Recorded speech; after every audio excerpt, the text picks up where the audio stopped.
In today's audiovisual presentation, I spend another day as the world's most optimized voxel game developer, yet another day coding quantum-optimized binary greedy meshing.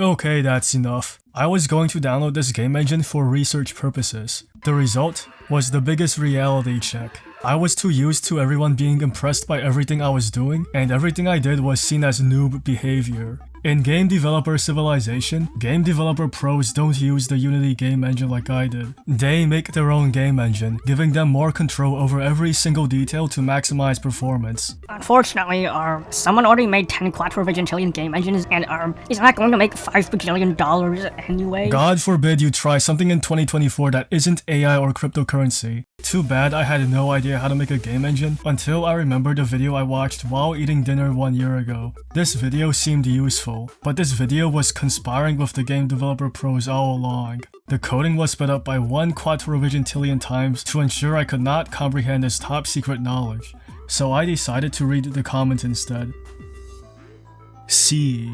At first I thought this was simply the third letter of the alphabet, but upon further research, it also appears to be a programming language used in game engines due to its extreme optimization. I now had a lead on making my dream game engine. Since this is my first time using C, I would need some kind of C code editor. This is where Visual Studio comes in. Visual Studio also has this green triangle I can click to conveniently turn my code into a runnable exe file. I have just made my first application using C, but when I announced my progress, this happened. We are coming for you. The great technological race of Agarthacraft and Hyperboreacraft. Both would suck. Ours will suck more.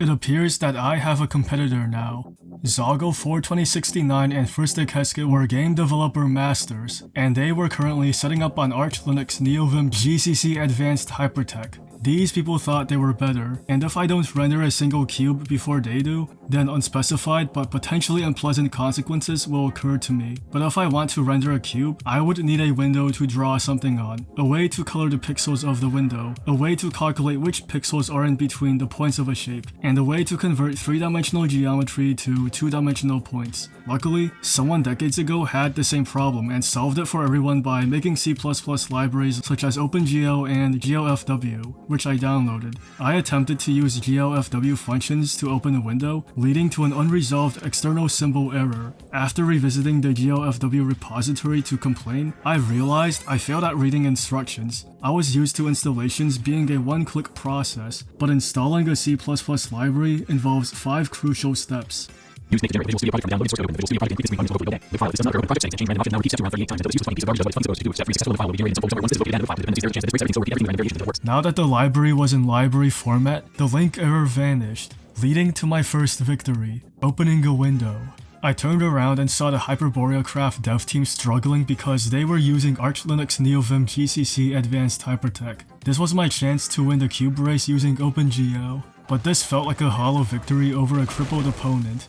Luckily, I had a way to flex on them even harder. While OpenGL is the kid who got 90% on the test without showing any of the work, Vulkan is the guy who spent 200 pages showing that 1 + 1 = 2. This guy has thousands of hours of programming experience, studied graphics programming in university, and utterly failed at Vulkan. But if Vulkan was used correctly, I would acquire a massive performance advantage for rendering. This made me morbidly curious about Vulkan, so it was time to give it a shot and see what happens. In order to display something on the window, I need a swap chain, which is a chain of 2 or 3 images. One of these images is displayed to the window while the GPU draws stuff on another image. This ensures that zero time is wasted between hardware, but before the GPU can draw stuff, it must know what to draw. Things like textures and models are uploaded to GPU memory, and descriptors are created to store information on this information so that it can be accessed by geometry pipelines, which use this data to draw stuff. The actual drawing is handled by shaders in the pipeline, which is where we code whatever 4K UHD RTX HDR blah blah blah graphics we want. However, none of what I just said happens automatically. Vulkan commands are required to do anything, so we create a command buffer on the CPU, which is where we specify everything we want the GPU to do. Unfortunately, this may cause commands to be executed out of order, so we synchronize everything using semaphores, fences, image barriers, and whatever to ensure this labyrinthine contraption functions without destroying everything, which has happened before. But when I tried explaining my progress to those around me, I realized that my Vulkan journey had come at a personal cost.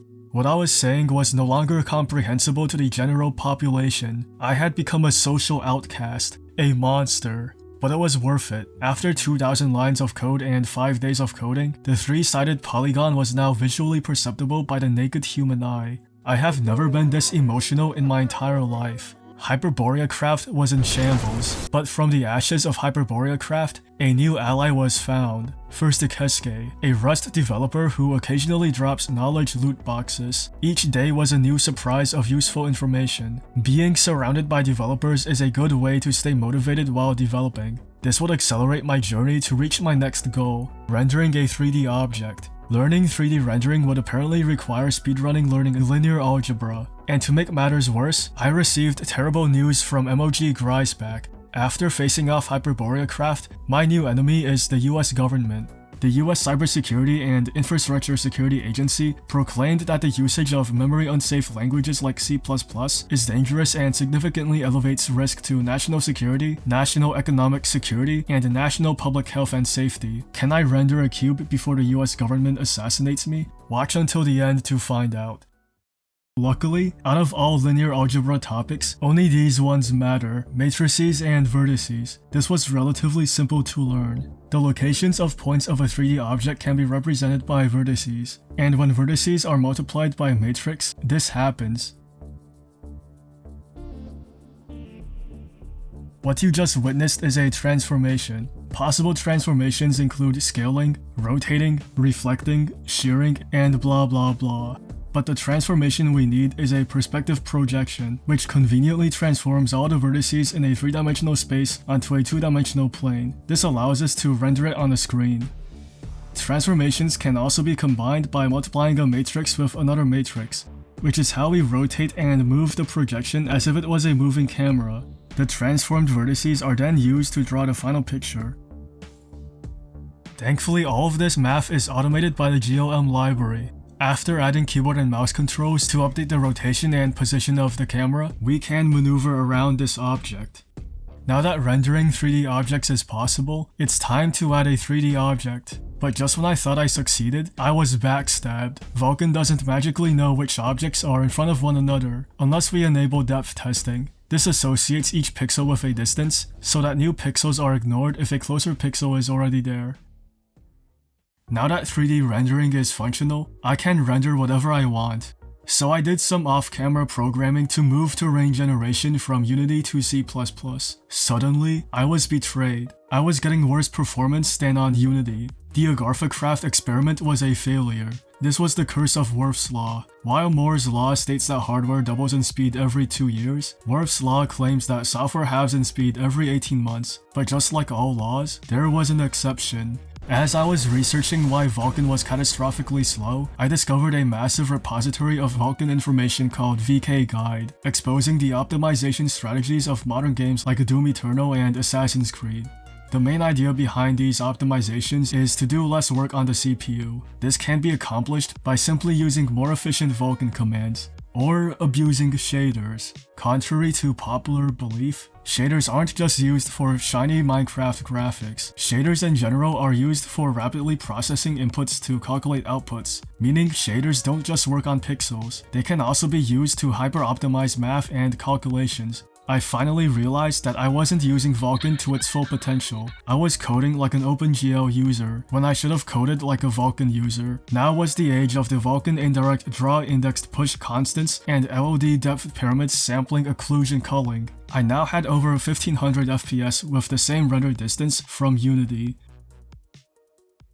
Now that my game is optimized enough to handle whatever crazy stuff I want to do in the future, I shall pause the optimizations for now. There are more optimizations to implement, but optimizing forever does not actually lead to optimization. Going from 10,000 FPS to infinity FPS sounds impressive, but according to my calculations, this is a 100 microsecond improvement, equal to going from 100 FPS to 101 FPS, so do not trust idiot YouTubers. In terms of gameplay and graphics, I was far behind the Unity project, but the foundation is solid now. And in the next spine-chilling, genre-defining, bone-tingling, slow-burn, terrifying jumpscare, atmosphere-oozing, A24 release, trope-subverting, dark and eerie, gut-wrenching, aesthetically heavy, craft gradual escalation, soul-shaking, dread-inducing, post-horror, suspenseful build-up, say more with less approach, blood-curdling, kino-keyed, nerve-wracking, nail-biting, jaw-clenching, Snopes verified, rooters verified, pro-science, truth uncovering, co-erasing, free wholesome West rising, heavenly holy Gemworld episode of development.